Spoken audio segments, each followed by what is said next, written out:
condition,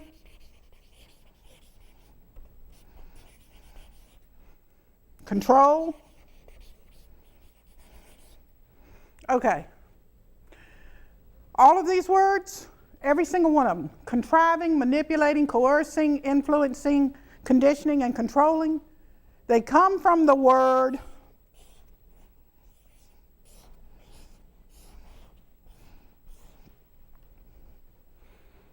if you're hoping for something, you are contriving something to get it. If you're hoping for something, you're trying to manipulate circumstances, situations, people, or events to have the outcome to be what you want it to be. If you are hoping for something, you think you're coercing, getting people to join in, agree with you. Say, you know that Sally, I used that word the other day. Sally is a terrible person, and you know she needs to be talked to, and we need to go tell her to do this or do that or the other. That's coercion. You're getting people to agree with you. Influence. You're making a statement, and you're making the other person or people or whomever, to feel uncomfortable if they do not agree with you. You are feeling so insecure in your own whatever topic it is, that you feel like you have to influence someone else. This one right here, well, this one you can't hardly help so much. You can break it down and get rid of it, but you have been conditioned since the day you were born, before you were born. You come in here with a certain amount of conditioning. And like I said, on one of those shows, one line out of a book was, you know, all conditioning is pretty much futile, or whatever it was, wasted effort. Control. You don't control anything, not even yourself. Okay, now, like I said, I usually pull something out of this little teeny box to show that everything in life is connected. Not a single solitary event is disconnected. So let's see what this is, how it has to do with whatever we've been talking about. Let's see. If you're afraid to turn it loose, it has already turned you loose. So that would say, get rid of hope. Get rid of hope that it's going to be any different than what it is. Stop worrying about whether he's going to leave you or not. He's already gone. You might see him walk through the door, but he's already gone. Now, the other thing that I've added to the show, because I am an artist, and I never talk about that. You know, I've written several books, Mode of Cosmic Therapy, Esoteric Psychoanalytic Map of Astrological Houses. It's available on Amazon. All my books are. This is the information that I garner and use when I'm on the show. The subject of desire. The subject of desire. That's all I ever talk about. And Mode of Cosmic Therapy through art. That's the one thing that I leave out, that I'm an artist. And so I'm going to start focusing on art.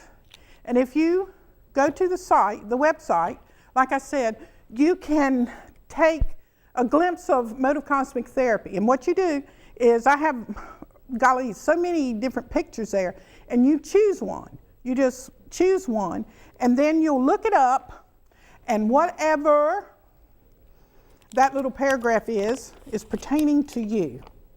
Like, this one.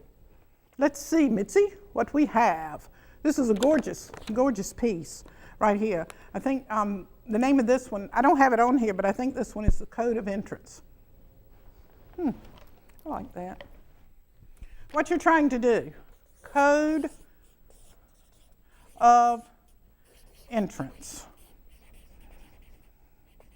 Yes, there is a code. There is a code. We carry that code.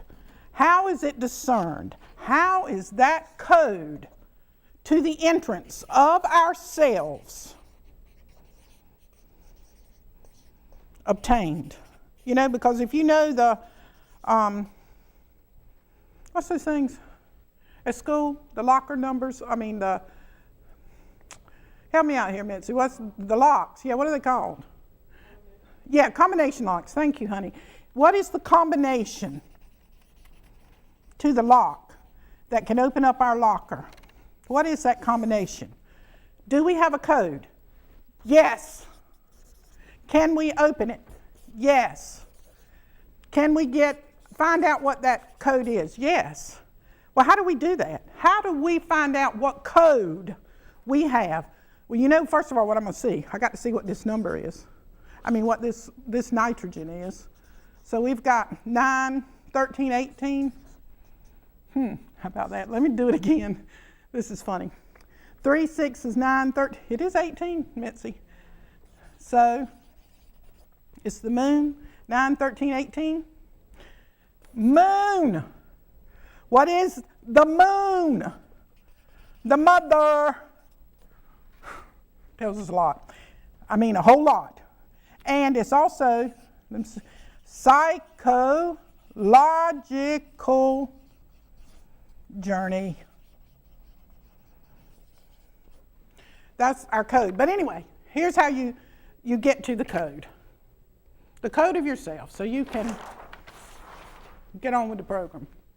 Here's how it's done. By your name, your birth date, a whole lot of other things too, but this is the code. I'm just talking about a code, okay? I'm talking about a code. I'm talking about your name, and that's your whole name on your birth certificate.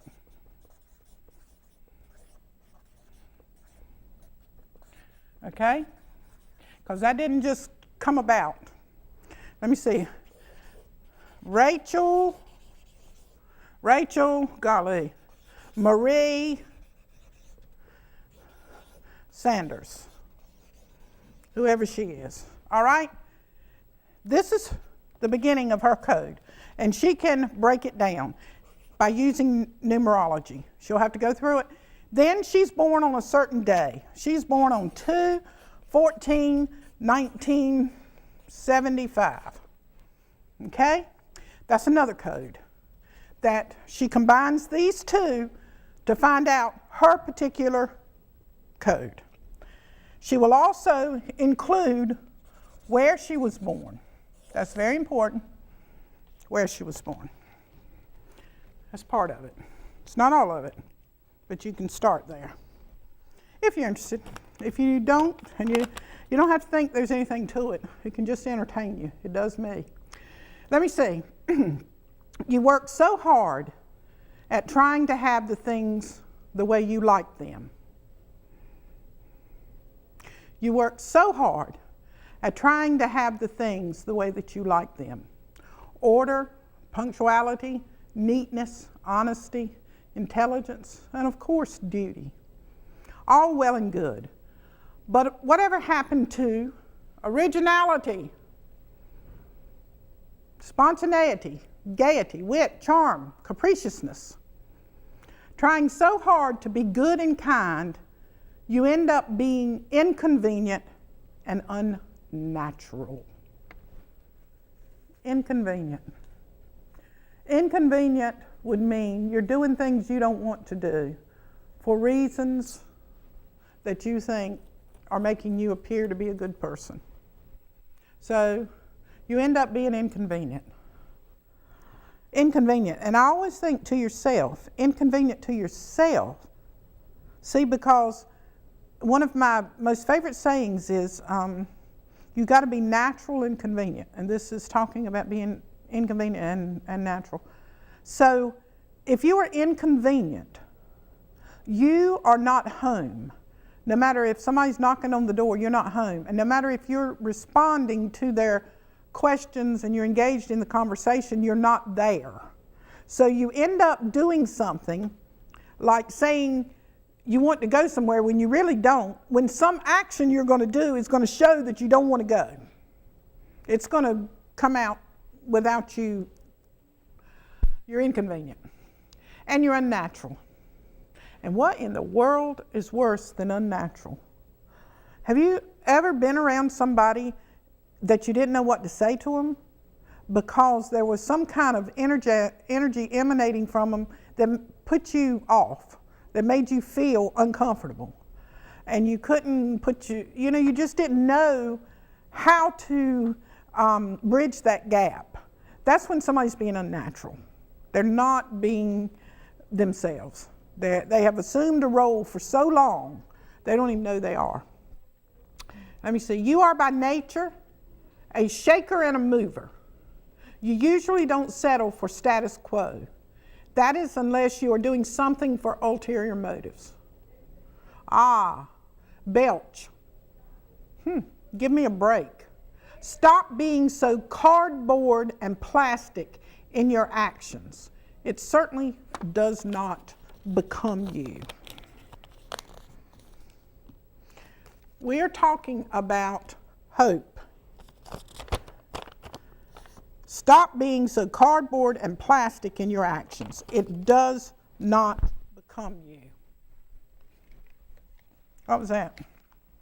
Anyway, 2, 5, 3, 4. So we get this young lady's got a net 11. So we know, see, before we go any further, before we go one step further looking into her code, we know that she is divided. We know that.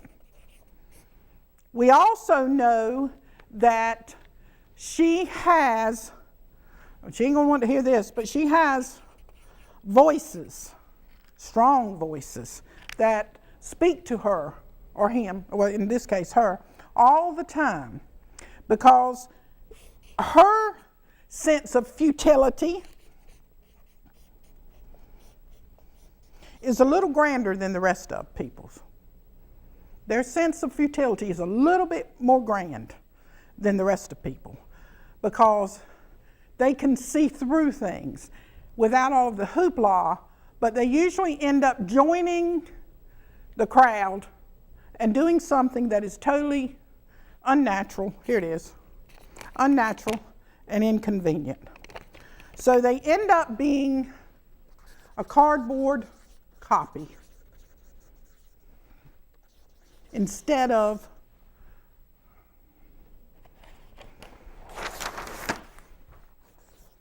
authentic.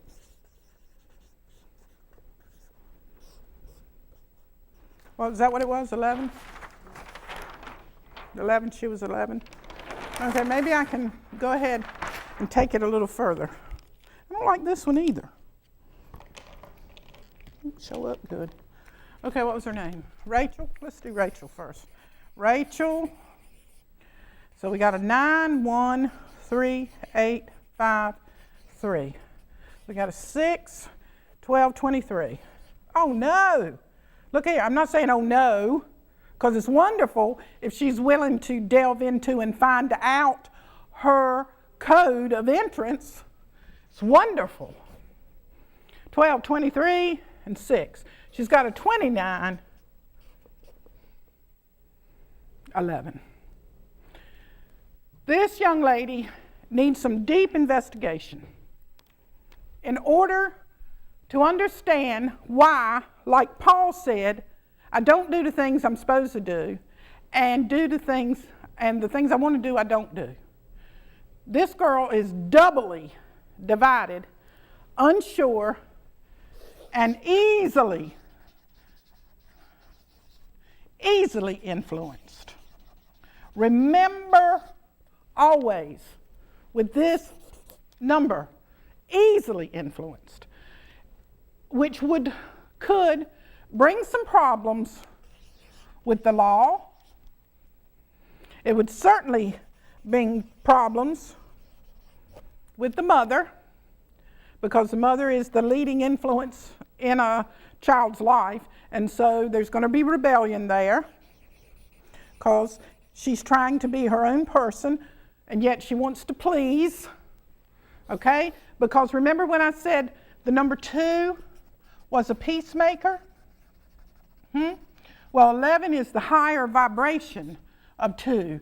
So she really wants to please everybody, and it's impossible. You can't do it. Okay, this 29 in the I Ching, which is an H, it's Yi Jing is the correct way to say it. But I like to say I Ching because we do. We Ching, we Ching, we Ching. But anyway, 29 in the I Ching is the abyss. And falling into the abyss, well, we have to be really, really careful crossing the abyss, because there's all kinds of our fears, all kinds of our insecurities, all kinds of the things that we have been conditioned to believe, and we have to separate from ourselves those things that are really true in us and those things that belong to someone else. What was her middle name? Maybe I'll get it on before I go out. Marie. Well, her name starts with a 13. This is death and transformation. Now, that does not, for all of those who are thinking I'm talking about she's going to die, I'm not talking about that. I'm talking about anybody that has an M has to go through repeated deaths throughout their life. They have to peel back their layers constantly. They have to get through to that personality, if you will, that's underneath all that other stuff. So she's got a 13, which is a 4. 1, 9, 9, 5. 14, 15, and what do we got here? 22? Well, I'm not going to leave that. I'm going to say that's 13. 4, so we got a 19, which is a 1. Remember what I said? Oh, gosh, I wish I had 2 more hours to talk about this. I know Mitzi does too. Okay, you know when I talked about the 1 being pioneer, inventive, original, and all that? This is in complete, diametrically opposed to that 11. Okay? If you wanted to go to Kabbalah, you could say that was Chokmah, and the 1 is Chokmah, and the 11 is Bina. So they're diametrically opposed, but they're not on the higher level. They are joined together. But on this level, you've got to get to that place where you understand what's going on inside of you, and everything that compulsion is causing turbulence so that you can transcend and get to what's really going on with you. Okay, Mitzi, it looks like we're about to wrap up this show. Anyway, you can go visit the site and take the test for yourself. Take the R test and see what happens.